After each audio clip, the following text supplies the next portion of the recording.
Hey, how's it going, guys? Stanley8 here, and today I'm bringing you my Town Hall 8 War base build for Clash of Clans. As you know, the newest update in Clash instituted the new clan leveling system. The only way to level up your clan currently is to compete in clan wars, and you get XP for winning your raids, hitting a certain amount of stars for the war, or winning the war. So my clan has decided that we want to level up as quickly as we can, so we're going to enter a war every day for the next few weeks to see if we can get our clan level up a couple of times. So after watching a lot of bases win and fail in the last couple of wars, decided to build a tutorial just for the best base design for Town Hall 8. I'm not saying that this is the best design that you can possibly have, because I kind of just did it. Made it up as I went along here, but the basic concepts of it should be copied in any Town Hall 8 war base that you build, and actually most war bases should use these basic principles. So, what you've seen so far is I placed the Town Hall in the middle, which is obvious. You don't want to ever leave your Town Hall outside your base in a war. It's really stupid, and I don't know why I keep seeing people do it, thinking that the enemy team is going to just one-star them and end the raid. I mean, some people might be stupid enough to do it, but you're giving them a free star either way, so it's just not worth it to do a farming base in a war. Something else that a lot of people still don't seem to understand when they build these bases is the best defense in the game for any town hall is your clan castle. Doesn't matter what you're using, what level your different defenses are, your clan castle is the most important defense in the game. In this account, I believe I have a level 3 clan castle, which gets me 20 troops, and when you compare what you can fit into one of those, it's absolutely ridiculous that people don't keep the clan castle somewhere near the middle of the base. Up at Town Hall 10, sometimes Town Hall 9, a lot of the people at those levels with those max troops don't care about drawing out clan castle troops because they can obliterate them pretty quickly anyway. But in these lower Town Hall levels, clan castle troops will make or break your defenses. Obviously, whenever you go and raid someone, you want to pull those out immediately, and the easiest way to do that is if the clan castle is on the outside or near the outside of the base. Makes it a lot harder for an enemy to beat you in a raid if the clan castle is near the center and far enough away where no troops can get into the activation area of that clan castle. You want the enemy to already have broken through one of your walls and have the main force out before your clan castle troops come out, because that's when you'll get cause a lot of problems to their raid and attack strategy. Okay, next bit of information. You did also see that I put the Barb King right next to the Town Hall. Same story, you don't want to put the king or queen on the outside of your base, ever. They'll take down some troops, they'll distract some people, but it's so much easier to pick them off when they're on the outside of your base. It's just like a clan castle, you want it near the middle, as close to the inside as you can, so that the king can go and mess up their raids after they have already entered your base. Next point I wanted to make. Air defenses have become so important recently. You want to get those up pretty quickly. It should be one of your top things to upgrade when you're upgrading defenses now, because everyone in Champs and Master Leagues is now using the Balloonian or Lavaloonian raid types. Not as important in war, but you definitely want to make sure that they're not on the outside of your base. Town Hall 8 gets attacked by all drag raids a lot, so I would suggest that you keep your air defenses closer to the center as well, because you don't want them picking off one of your 3 air defenses right at the beginning because it's close to the outside, and then you have to go up against 10 or 11 dragons with 2 air defenses, because those are the most important things for the anti-drag raids. So those air defenses will take them down so much faster than anything else. Even the air mines are not as important as the air defenses.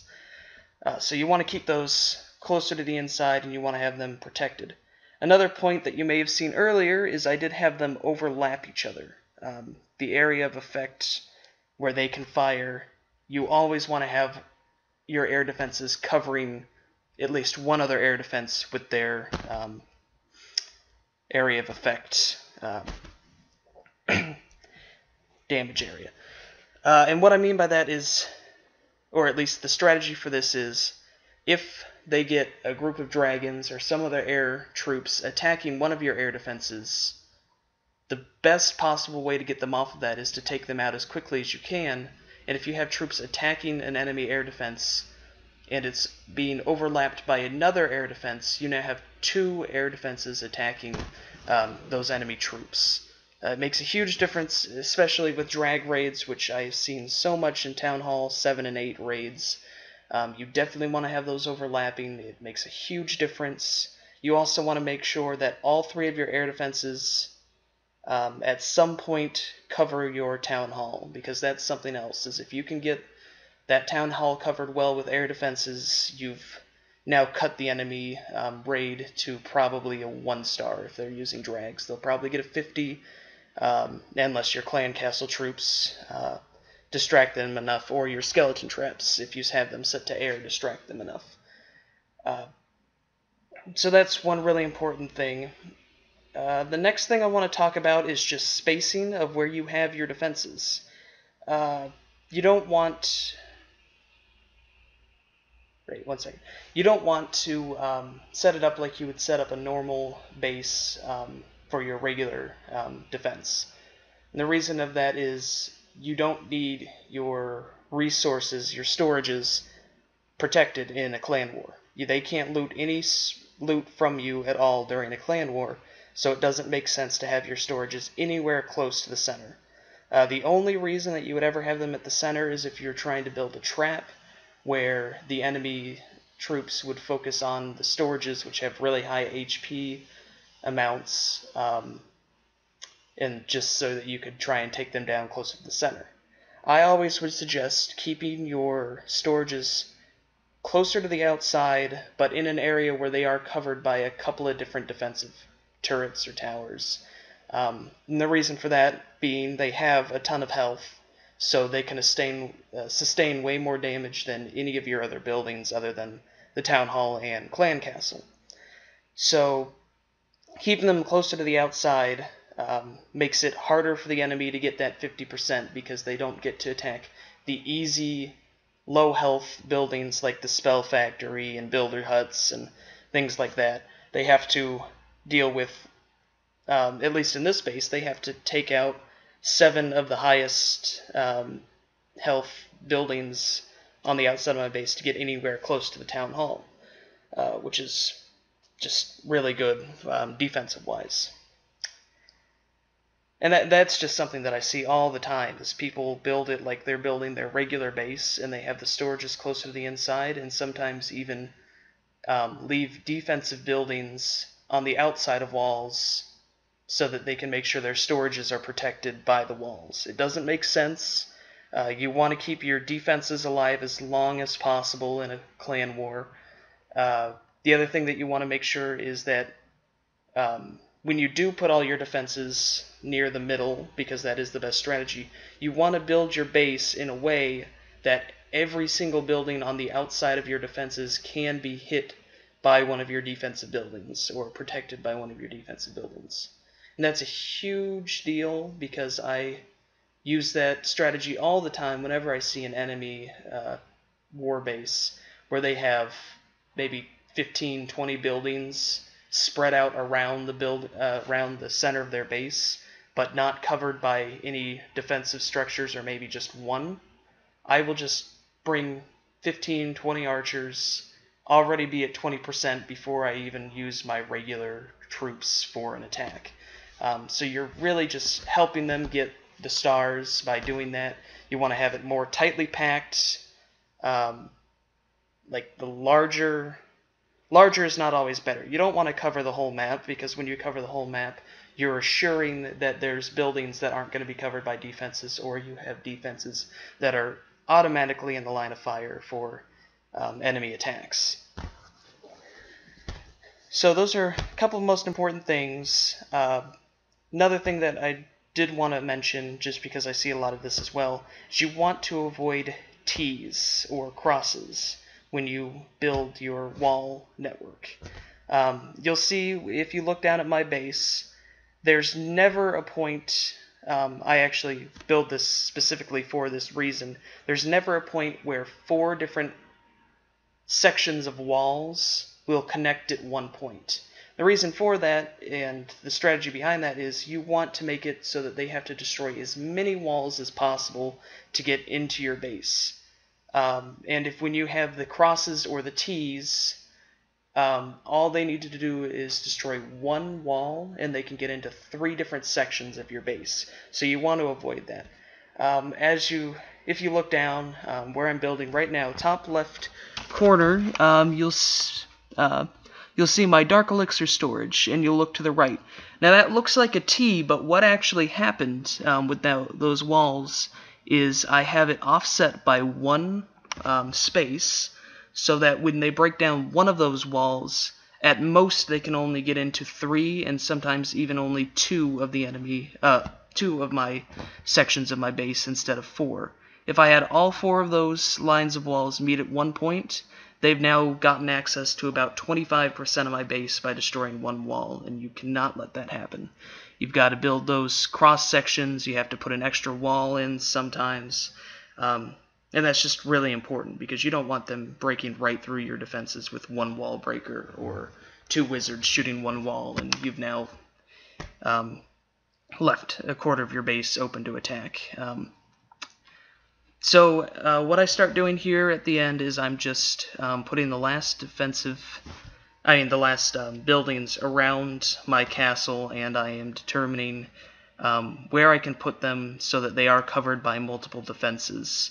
That gets a little bit harder when you have it so set up kind of the way that I have it, where all the defenses are closer to the middle. It becomes a lot harder to make sure that everything's covered, and it does put you open to a Barcher attack. You can get 1-starred by the barbs and archers sometimes by doing this, but the strategy that I have for Town Hall 8, you should be safe from a Barcher attack as long as you have at least, or less than 22 buildings on the outside of your walls. I've done this, I've used this strategy a lot for raiding, because I pretty much only use barbs and archers when I raid in Masters and Champions Leagues with my main account. So I have done a lot of tests and used a lot of Barcher raids, and I've determined those numbers for a bunch of different town hall levels, how many buildings you want to have on the outside so that you can 1-star them without having to break too far into the base and lose a lot of troops getting through walls. I determined that for Town Hall 10, you want to have 28 buildings or less on the outside. For Town Hall 9, you want to have 24, 25 or less on the outside. And for Town Hall 8, you want to have about 20 on the outside at the most. You don't want to have any more than that, so you will sometimes have to rearrange your base to try and get it so that those numbers work out, so that they won't be able to 1-star you just by throwing in a whole bunch of archers and letting them go to town. So that's the end of my base build. I will, once everything loads, I will pull it back up again and freeze it for a minute for you guys to look at and see what you like about it. It works really well. This is actually a base design that I've used in the past, and I get tons of defensive wins with this design. Actually, this design 2 wars ago, I won 5 out of 5 defenses in the war using this base design. So it is really effective. It works really well. I really suggest using this. So other than that, I hope you learned a lot by watching it and seeing how this design works. Doesn't have to be exactly this. I know a lot of people like to kind of organize it so that it looks right for them, but the basics are there. I really suggest it. Works really well. So other than that, I'll see you guys later.